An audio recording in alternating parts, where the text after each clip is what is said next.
That pressure is proof that God is bragging on you. We're going to get into it.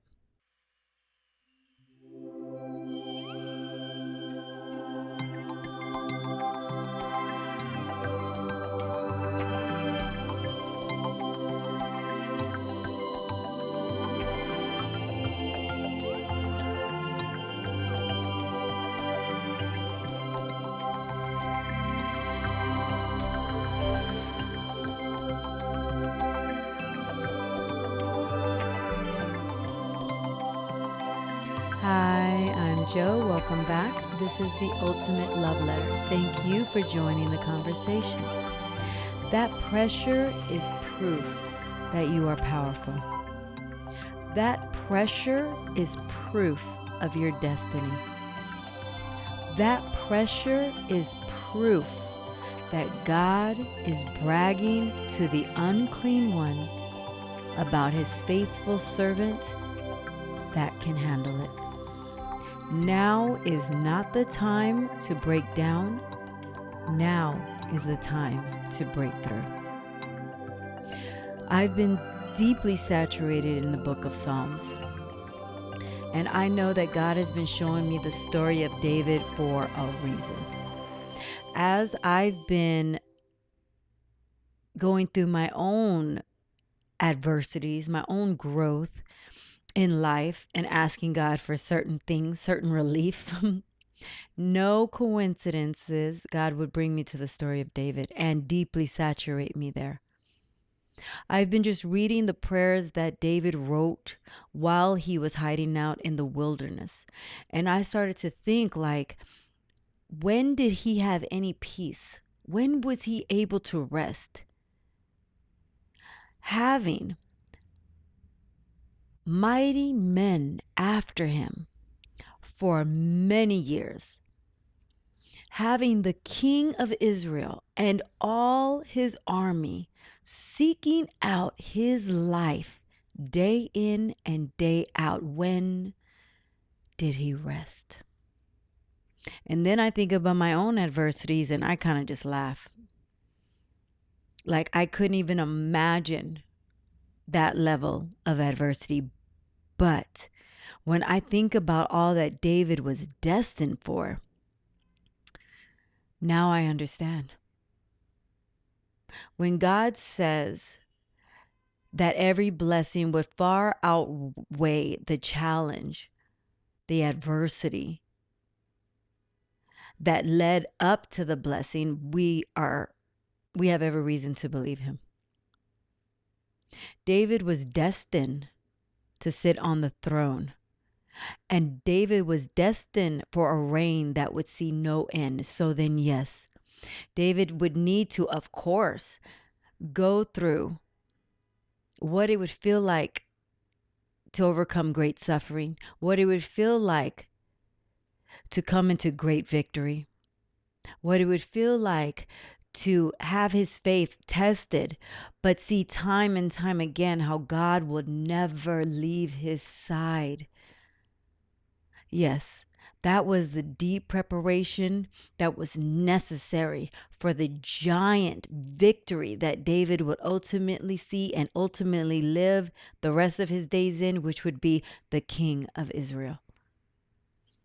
I thought at first that David became king right after his victory with Goliath. Oh no, that was the victory was just a starting point.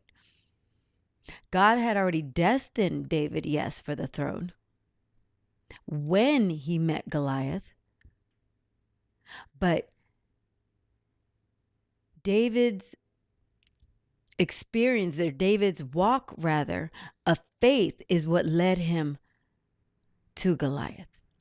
David understood that God was protecting him. David understood that we are to protect the truth. We are to protect the word, which is God. And even though he was terrified, yes, he stepped forward to face Goliath, understanding that no matter what happened, he would be protected. The moment he stepped forward in that courage and that bravery, which is our promise that God will always protect us, is the moment when God took over and defeated Goliath.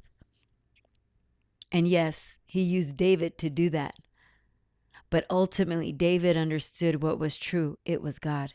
David understood what was true. He was really in no harm at all. He was being prepared. He was being used for victory in God's name.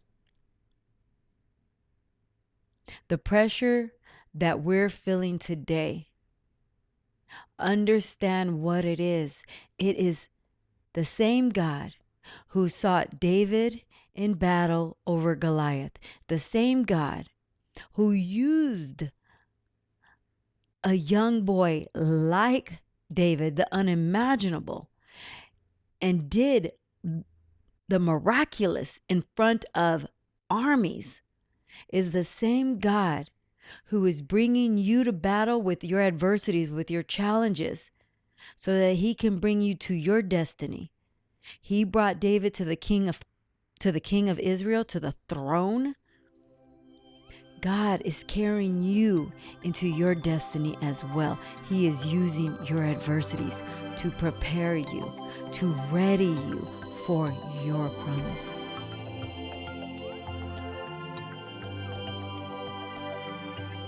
Now is not the time to throw in the towel. Now is the time to show up in bravery.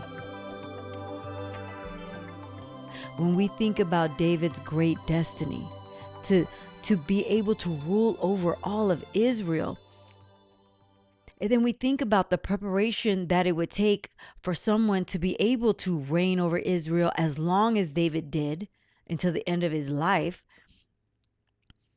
What type of preparation would be needed? The type that David saw. The type that would be brave enough to face a giant. The type that would go into the wilderness and remain prayerful and in faith and in truth while armies of men rose up against him. The same man who would need to have his faith tested and stretched. The same man that would need to continuously declare the power of God over everything, even in his suffering. The reward was the throne that would see no end. The reign, rather, that would see no end, which is as David did. But understand, we may look at men of the Bible such as David and say, well, that was then, this is now. Understand who is pulling the strings behind the curtain. It's God. God is the source of it all. God has not changed from the time of David. God has not changed from the time of Noah. God is unchanging. The same God we read about in Genesis is the same God who is living beside us today. Let the adversities come. They are preparing you for the greatness that God has for you. God knows rather, that you can handle it. He is bragging on you to the unclean one, saying, look at my faithful servant. Watch me strip away everything and watch them not bend. Watch me bring them to their knees, and they will be kneeling before me in thanksgiving and in prayer. Your pressure is proof that God is delivering you and preparing you for the miraculous. Don't turn back now. Don't retreat in this moment. Step forward in your bravery. Step forward knowing that you are completely protected. When David fought Goliath, he was terrified. But he knew the truth. I am God's servant. I am protected in this moment. And he understood ultimately whatever happens, it's happening for God. And even if it was to go any other way, David knew that he would be entering in the kingdom with God anyway. So then what was there really to worry about? He stepped forward in his courage, knowing that God would prevail either way. So how can we apply the teachings of David to the teachings of our life? Because the same God that brought David and Goliath together is the same God that's bringing you face to face with your adversities. He wants to prepare you for the explosion of blessings that are just around the bend. But just like David, we're going to have to go through some challenges, some sharpening, some preparation to get there. Let God work. Let God prepare you. Let God ready you for your breakthrough. It's here, friend. Don't back down. Keep going in courage. Thank you so much for joining this convo. Until next time, love yourself and love others. We'll chat again real soon. Bye for now.